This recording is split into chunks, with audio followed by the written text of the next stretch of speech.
to also take this as an opportunity to invite those applicants to turn on their cameras if you're comfortable.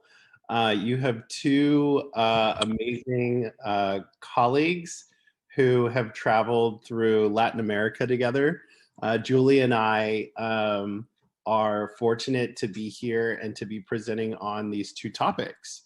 So for the next 10 minutes or so, 15 minutes, I wanted to talk about this idea around college fit. This is a word that I think is being overused in the college admission sector, but I think it is important to understand the root of where this word comes from. So you'll hear over and over again, and I have to apologize in advance. My 1-year-old dog, our puppy, is running around like crazy right now. And is super excited to have his bones. So I apologize if you hear him in the background or if I have to mute myself.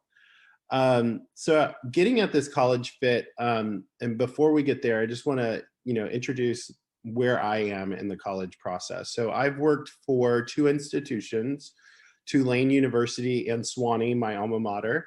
And at Tulane, it's a Research One institution based in New Orleans, Louisiana, much larger than Sewanee. Sewanee is a national liberal arts and sciences college located in Tennessee, ranked as one of the top 50 in the United States for liberal art colleges. And as we're looking at fit, it's very different for us at Sewanee than it was for me at Tulane. Just like it would be, I'm sure Julie could comment on the fact that fit for Lynn is very different from Sewanee. Two very different partner institutions of Next Genius, and two different locations, right, Julie? Absolutely, yes. We are small private institution in Florida, Boca Raton, Florida, completely different. And we emphasize in different majors, but one of our biggest majors is international business. So yes, very, very different from their institution. And this is why we talk about fit. This is very important when students start the college search, because you want to make sure that location, majors, is the right fit for you. So yes, I agree with you. Yeah, and I think what's neat about both of our locations is Boca Raton is this gorgeous spot in Florida. It rivals Sewanee in a lot of ways, but not every single one of you on this screen want that. Not every single one of you want small. Not every single one of you want large. And so when it comes to fit, the first thing that you have to do is be true to yourself. The more honest you can be with yourself about what you want, and stop listening to everyone outside, everyone around you, you will have to take into consideration some of what your family has. And there are some elements of fit that you do need to take into consideration that will be impacted by your family. But when it comes to figuring out academic programs, when it comes to figuring out what is it about your high school right now, the curriculum of the high school that you're taking right now, what is it that you like? What is it that you don't like? The only person that can speak to that is you. Only you know how you perform in the classroom. And so the very first thing that I like to talk about when it comes to fit is academic fit. And academic fit is a big way of saying, will I succeed at that college? Will I be challenged academically? Will do they have what I'm generally interested in? I say this though with caveats. If you were to only look at colleges that offer what you're interested in right now, you're limiting yourself to the 17 or 18-year-old self that you are right now. But if you think about what can that college help me produce as who I am, what can this bring me to? by the time that I'm 20, 25, 30, 40 years old, then you start to look at the academic potential of a college or university. So by just looking at our majors 4 years ago, you probably would have written Sewanee off because we didn't have a finance major. 3 years ago, we added a finance major. Yet of the 4 areas that Sewanee produces graduates in, since the 1960s, finance is one of the 4 areas that we send graduates off into. So we're looking at academic potential over time. A liberal arts and sciences university is successful, and it's such a weird thing. I will acknowledge this. You know, we're asking you to think about liberal arts, but it doesn't stop there. Liberal is not just, it's not about politics. It is referring to free thinking. It's referring to this idea that you can draw connections and critically think across disciplines. If you're interested in engineering, great. That is awesome. But what kind of engineering are you interested in? And the more important question is why? The number one question, I always ask that in my interviews of students, and the blank stares that I get. And I want to get down to the root of that. Okay, why is it that you're passionate about engineering? I believe that you're passionate about engineering, but what is it and why is that? And just saying, well, my father or my parent or my uncle or so on is an engineer, that has nothing to do with you. I want to know why you are genuinely interested in that area. We can get you there. We partner with Columbia University. We partner with WashU. We partner with RPI for engineering programs. But I want to know what is it about that? And how can we mix Sewanee's 13,000 acre campus with environmental engineering?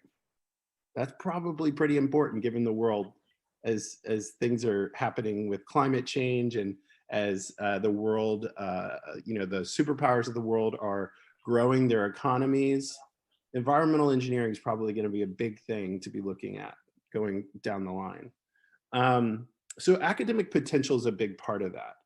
And with that, coupled with academic potential, is what I call demographic information, demographic potential.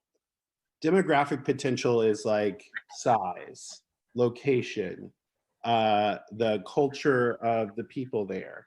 Is it a religious institution or not? If it was historically religious, is it still religious? What does that mean?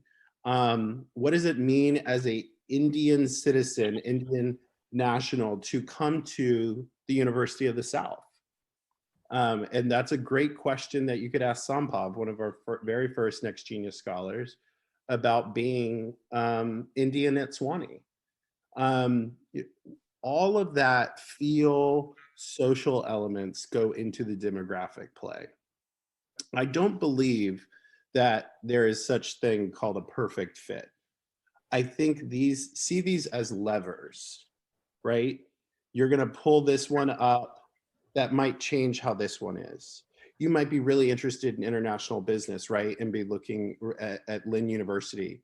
And, but you might say, I don't want to be in a small town, or I want to be in a large town. Great, you're sort of changing those. And then you're coming from India.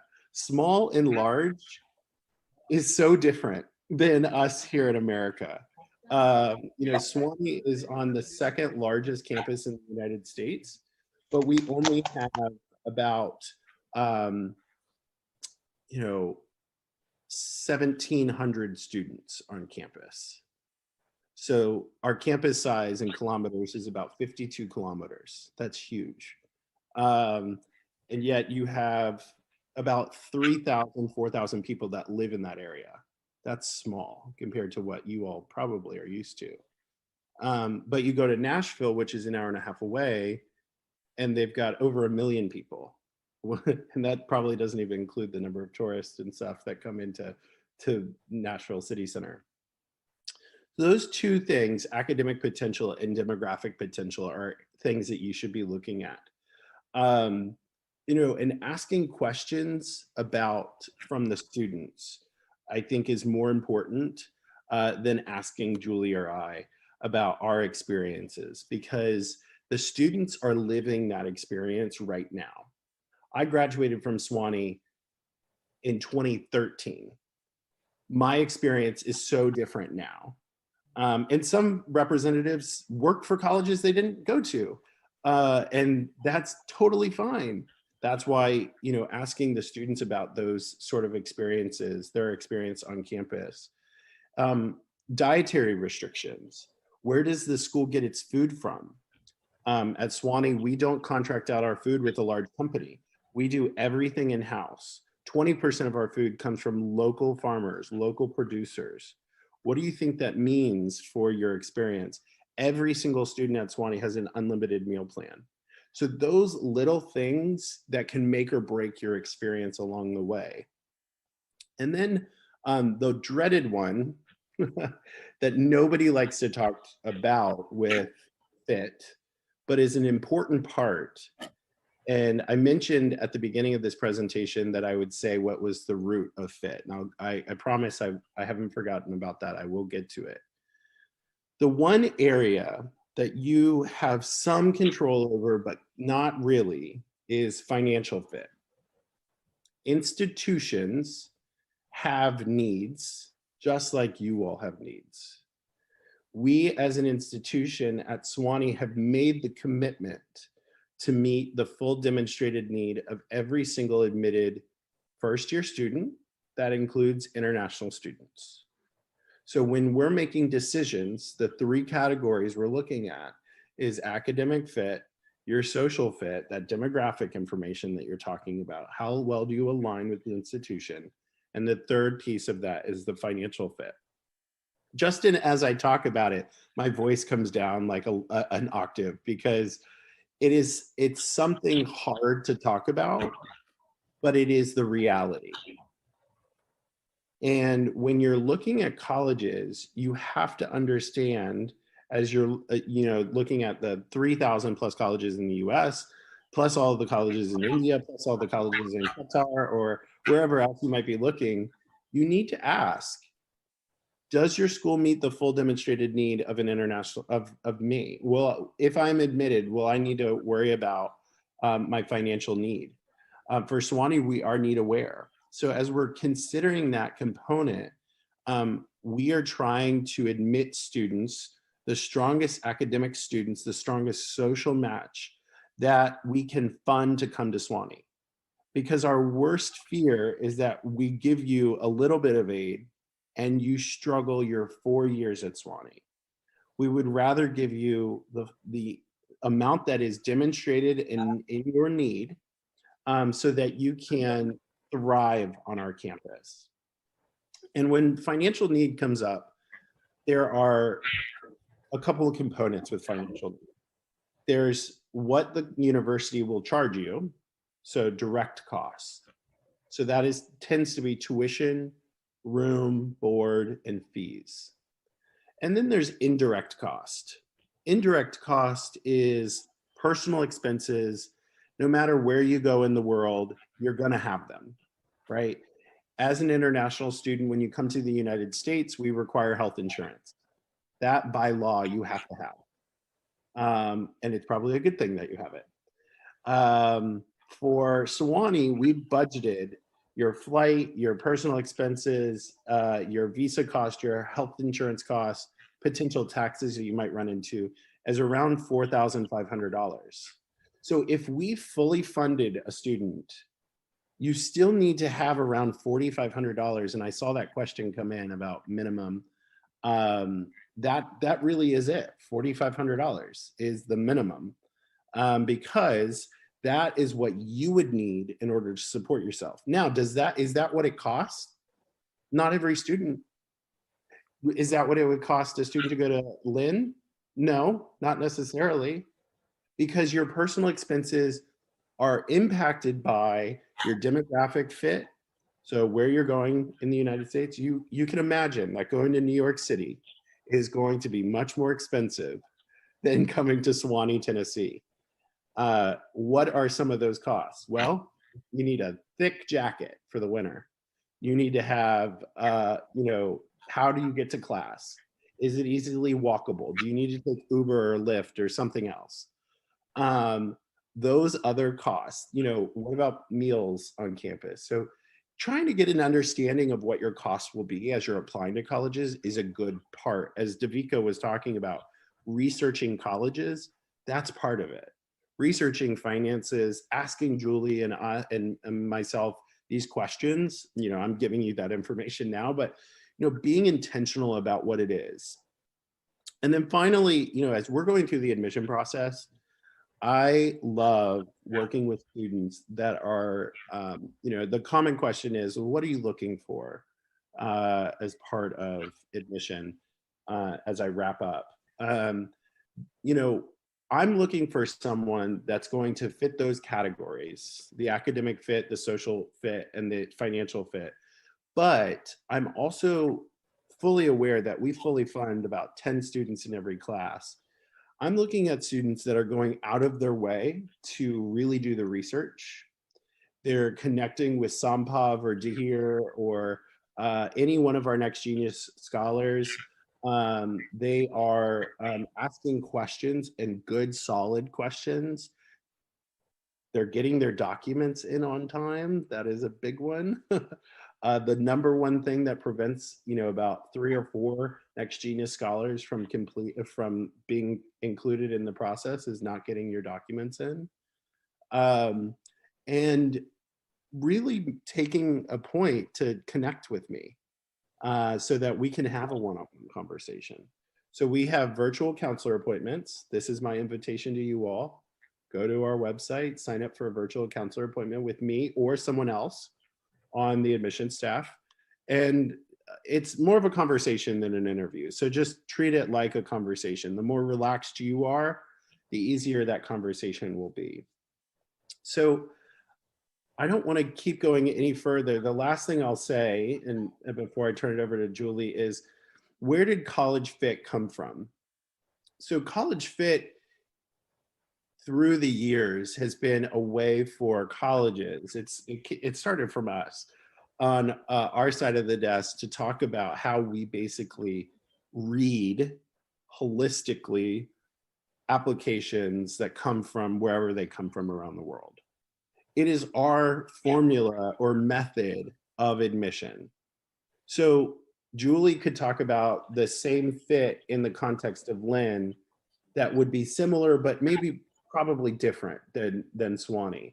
Just like our leading competitors of liberal art and science colleges around the United States that we overlap with, they start to sound similar, right? And so knowing that you have a fit, you as students, as applicants, owning that, being 100% behind that, your academic fit, your social fit, all of that, but also recognize the other component. The institutions have fits. So those two, when they come together, that's when, admission really does this sort of marriage of, wow, this student really is a good academic match, a good social match. They want to be at Sewanee. They're really excited about Sewanee. Maybe they meet 2 of the 3 categories and the financial fit is just off a little bit. That's when we make it work, So it is this beautiful marriage that has to happen both from the applicant and from the institution. And so the last thing I'll say is that these admission decisions are not a reflection of your value or worth because of that other component. You can't control what the institution wants. The institution has needs, and so and they're looking for their own fit. And so just celebrate the wins in this process.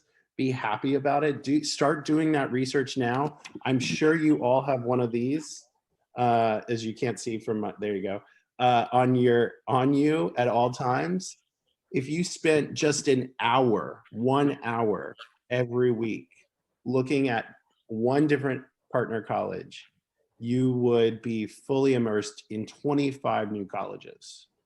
So I'm going to stop there and turn it back over to Julie so she can talk to you about the other part of this presentation.